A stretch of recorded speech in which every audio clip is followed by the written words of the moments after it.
옆 사람과 인사합니다. 샬롬. 요즘 세계가 전쟁에 휩싸여 있어서 우리에게 정말 요구되는 것이 평화가 아닌가 그런 마음이 들고 전쟁이 그치고 온 세상의 평화가 다시 한번 깃들일 수 있기를 간절히 원합니다. 미국과 이스라엘 그리고 이란과의 전쟁이 걸프 지역에 있는 여러 국가로 확전되고 있고 우크라이나 러시아 전쟁 아직도 계속 진행 중에 있고 베네수엘라, 쿠바 이쪽도 전운이 감돌고 있는 이때에 여러분들은 인류 형제의 평화를 위해서 함께 기도해 주시기를 바랍니다. 우리는 사순절을 지내고 있는데 주님의 십자가가 여러분의 심령 안에 깊이 임하시기를 축복합니다. 주님의 십자가가 내게 멀리 떨어지지 않도록 여러분 심령 안에 주님의 십자가 임할 수 있도록 여러분 힘써 주시기를 바랍니다. 우리들이 살고 있는 이 시대는 힘을 숭배하는 시대에 우리가 살고 있습니다. 돈의 힘을 숭배하고 지식의 힘, 권력의 힘, 그리고 무력의 힘을 이 세대는 의지하고 있습니다. 사람들은 돈만 있으면 못할 것이 없다 이렇게 믿고 있고 지식이 있어야 세상을 바꿀 수 있다 이렇게 보기도 합니다. 권력이 있어야 역사를 움직인다 이렇게 생각합니다. 그래서 사람들은 강해지기 위해 평생 노력하고 이것을 그들의 인생에 흔들리지 않는 목표 그리고 힘을 믿음으로 삼고 살아가는 것을 우리가 보게 됩니다. 그러나 하나님의 경륜과 섭리는 물질이라든지 세상의 지식이라든지 정치적 권력에서 발견되지 않습니다. 하나님의 경륜과 섭리는 오직 십자가에서만 찾아볼 수 있습니다. 세상을 바꾼 것, 역사를 움직이는 것은 오직 예수의 십자가였습니다. 주님의 십자가가 온 세상을 바꾸고 세상의 역사를 주관했습니다. 십자가는 원래 무엇입니까? 십자가는 로마 제국이 사용했던 가장 잔혹한 처형 도구였습니다. 반역자와 노예에게 사용했던 가장 수치스러운 죽음의 도구였습니다. 결코 로마 시민에게는 십자가형을 내리지 않았습니다. 바울 사도 같은 경우 로마에 시민권이 있었기 때문에 단도형에 처했고 베드로 사도는 로마 시민이 아니었기 때문에 십자가형을 당한 것입니다. 십자가를 질 때는 우리가 성화에서 보면 옷을 입고 이렇게 조금 가리고 이렇게 매달리는 것처럼 보여지는데 그것이 아니고 다 발가벗겨져서 십자가의 못으로 박는 것입니다. 십자가에 달리기 전에는 채찍으로 온 가죽을 헤집고 그래서 그곳에서 피가 계속 뚝뚝 떨어집니다. 손과 발에 못을 박아서 그 못 박힌 사람이 며칠 동안 생존했다는 것이 역사적인 증언입니다. 주님께서도 아프다고 말하지 않으셨는데 주님께서 목마르다 이렇게 말하셨습니다. 목마름 갈증이 얼마나 심한지 모른다고 합니다. 피가 빠져나가니까 산소가 공급되지 않아서 두통이 찾아오고 목마름이 오는데 그것을 견딜 만한 사람이 아무도 없는 것입니다.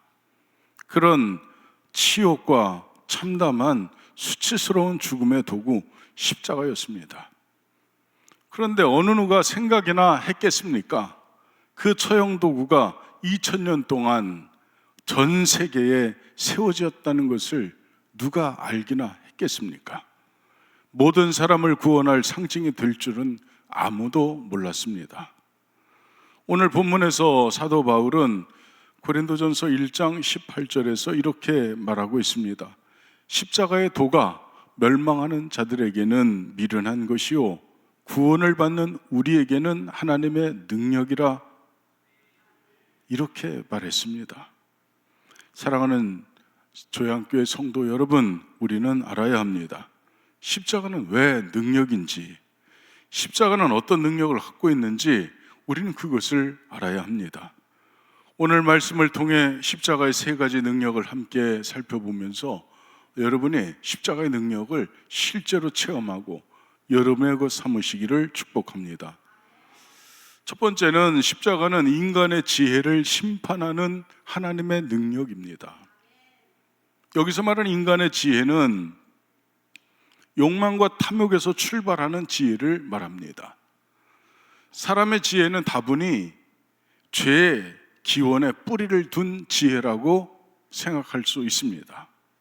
선악을 알게 하는 나무의 열매를 따먹었을 때 사람의 눈이 밝아졌다고 했고, 그 사람의 눈이 밝아진 것이 상징적인 지혜였습니다. 고린도전서 1장 19절에 보면 기록된 바 내가 지혜 있는 자들의 지혜를 멸하고 총명한 자들의 총명을 폐하리라 하였으니, 하나님께서 지혜 있는 자들의 지혜를 멸하고 총명한 자들의 총명을 폐하겠다, 이렇게 말씀하신 것입니다. 이 말씀은 바울 사도가 구약의 이사야서 29장 14절을 인용한 것입니다. 이사야서 19장 14절의 말씀은 이렇습니다. 우리 다 같이 한 목소리로 한번 봉독하시겠습니다. 시작.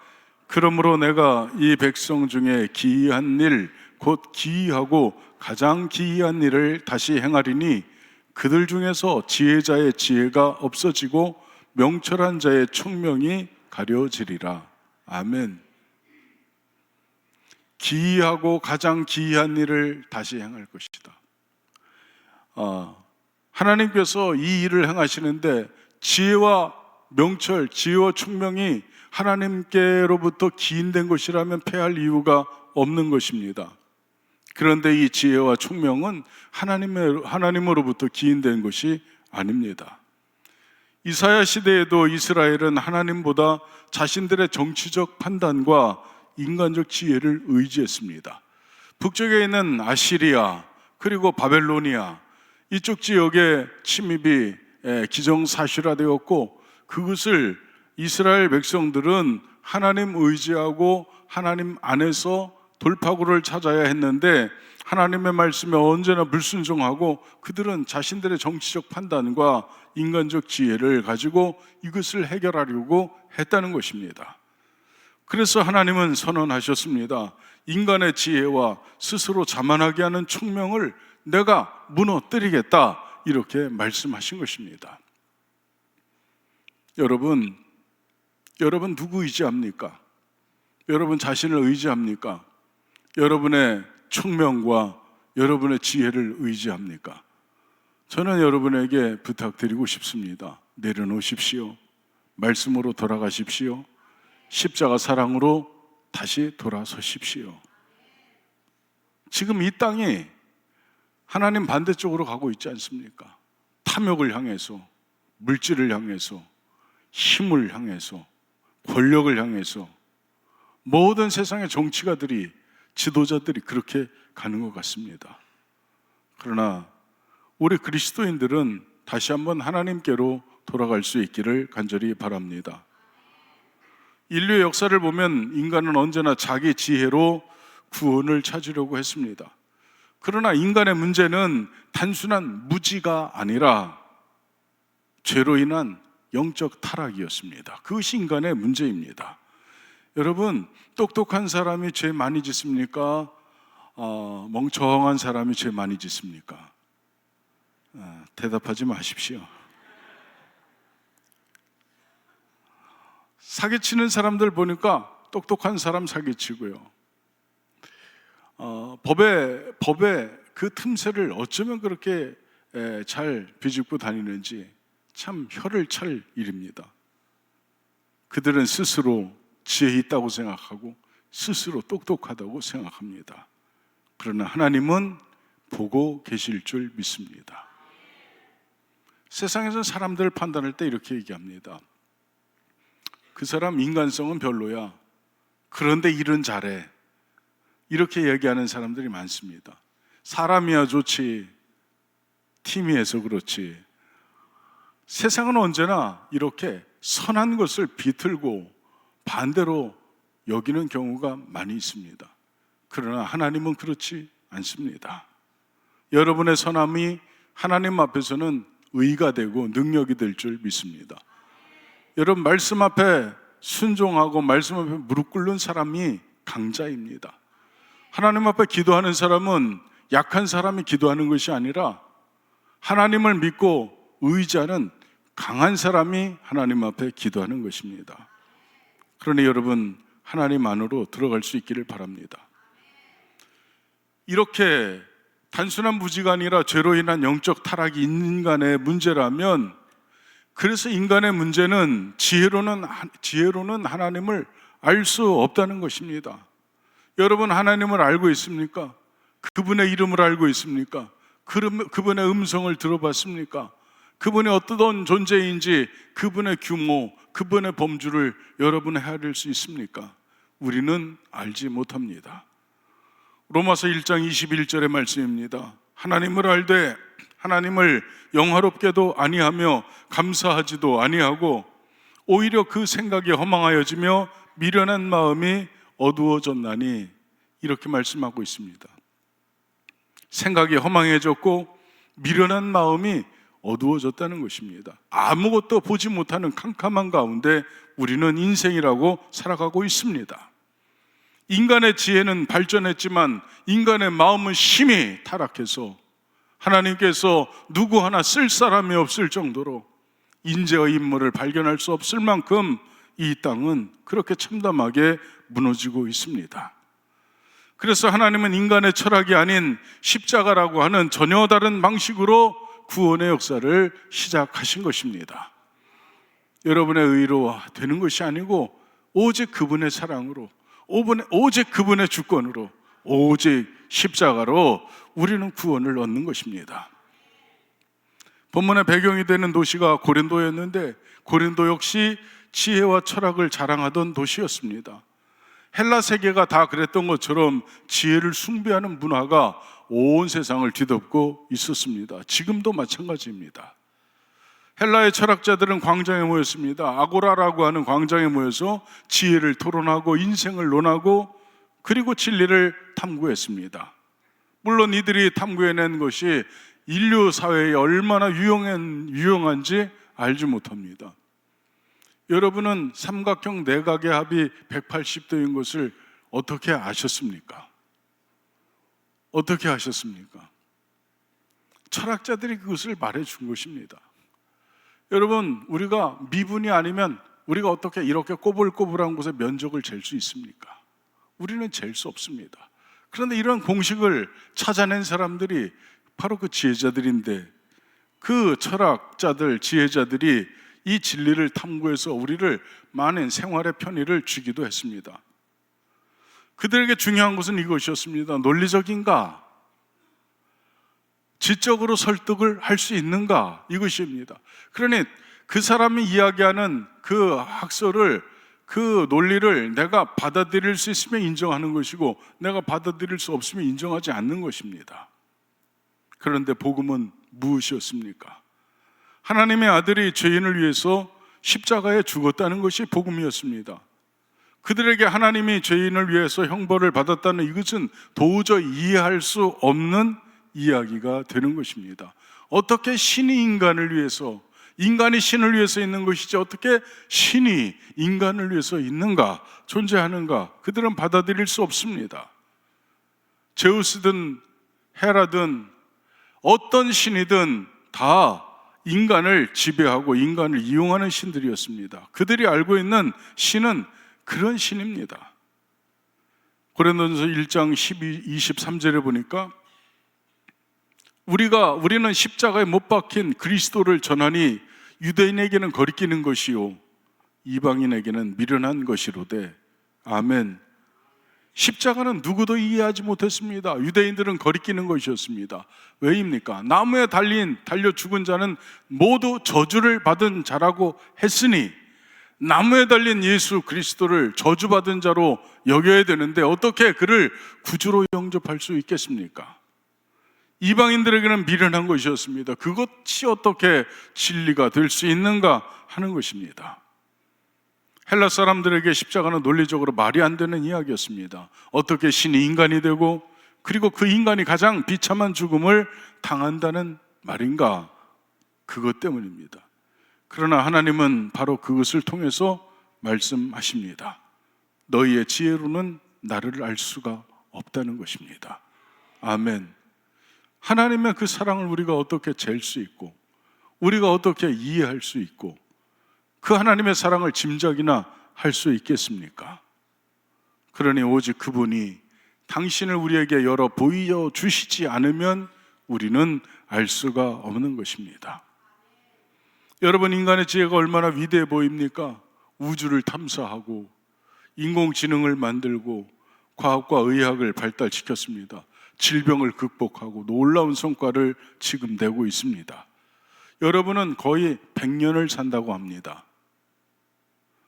놀라는 사람이 아무도 없습니다. 그냥 사는데 놀랄 일이 뭐야? 그죠? 옛날에는 환갑 살기가 어렵다고 하는데 옛날로 치면 저는 이제 내일 죽어야 됩니다. 그런데 세상 그렇게 눈부시게 발달했습니다. 그러나 인간의 지혜는 결국 근원적 문제를 해결하지 못합니다. 인간의 지혜로는 죽음의 문제를 해결하지 못합니다. 우리는 몸의 질병과 흘러가는 세월 앞에서 속수무책입니다. 여러분은 건강합니까? 여러분은 튼튼합니까? 여러분은 아름답습니까? 여러분의 무릎은 괜찮습니까? 어깨, 허리, 머리, 다리 평안합니까? 간은 좀 쓸만합니까? 위장은 괜찮습니까? 췌장도 괜찮습니까? 전부 문제 있습니까? 우리는 장담할 수 없습니다. 머리가 점점 빠져서 이제는 여기가 홍하고, 머리 감고 나면 참 모습이 이상한데 여기는 나오고 여기는 들어가고, 얼마 안 있으면 이거 다 없어질 것 같습니다. 흘러가는 세월 앞에 장사 있습니까? 아무도 없는 것입니다. 인간의 지혜 해결할 수 없는 것이 많습니다. 인간의 지혜로는 하나님과의 관계를 회복하지 못합니다. 피조물인 우리는 우리를 지으신 창조주의 의도를 아는 것만으로도 벅찰 지경입니다. 여러분은 여러분을 향한 하나님의 계획을 알 수 있습니까? 여러분은 여러분을 향해서 하나님께 이루실 하나님의 목적을 여러분 깨닫고 있습니까? 우리는 알지 못합니다. 그래서 하나님은 세상이 미련하다고 여기는 십자가를 통해 구원을 이루신 것입니다. 십자가는 인간의 지혜가 아닙니다. 십자가는 인간의 지혜가 아니고 하나님의 사랑의 방법입니다. 그것이 십자가였습니다. 그래서 우리는 그 십자가를 가슴에 품기를 원하는 것입니다. 두 번째, 십자가의 능력은, 십자가는 하나님의 공의와 사랑이 만나는 구속의 능력입니다. 십자가만 구속의 능력을 갖고 있습니다.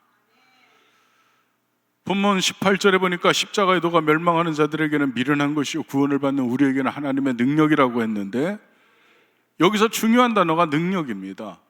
능력은 헬라어로 두나미스를 이야기하는데, 두나미스라고 하는 것은 폭발적인 능력을 이야기합니다. 폭발이라고 하는 것은 순식간에 전체를 흔들어 버리는 능력을 이야기합니다. 십자가는 단순한 상징이 아닙니다.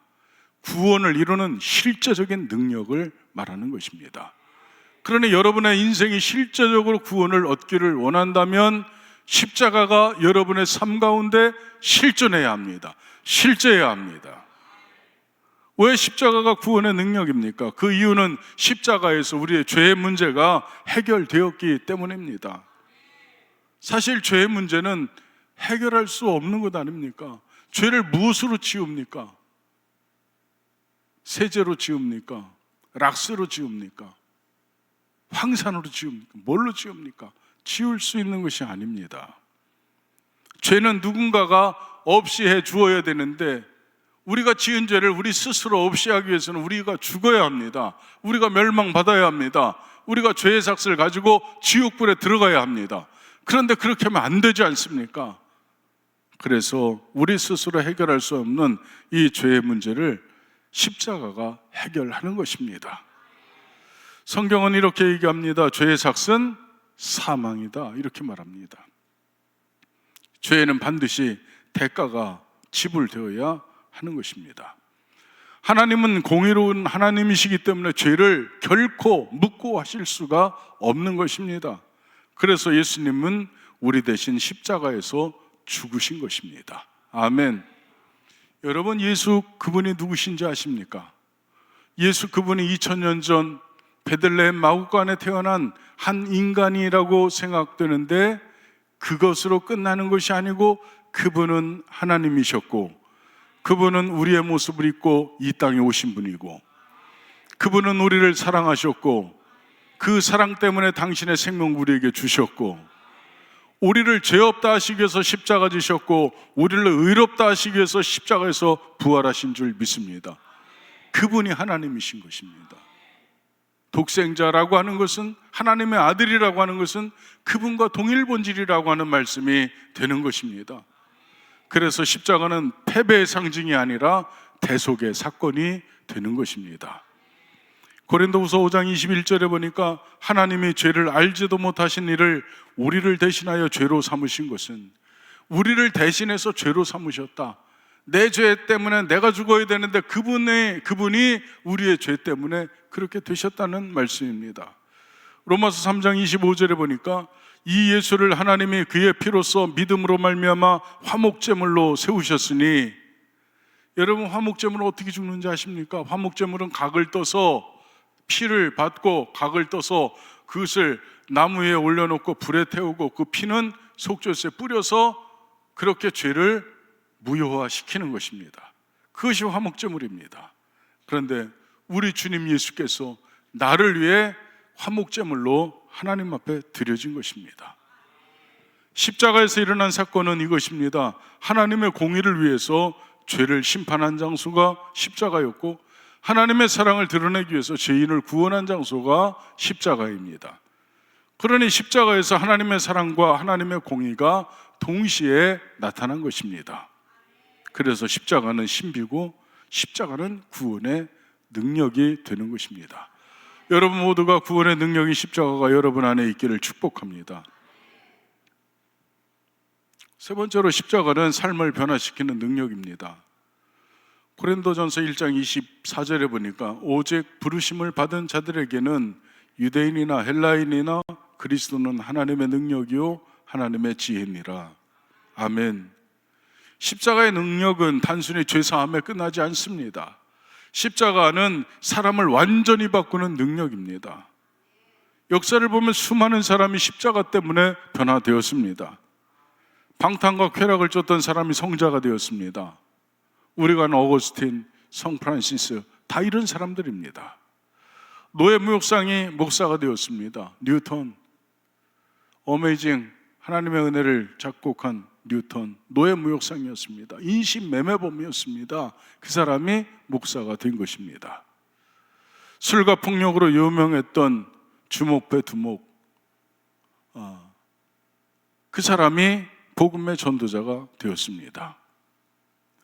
많은 사람들이 있습니다. 제가 아는 사람들 중에서도 변화된 사람이 얼마나 많이 있는지 모릅니다.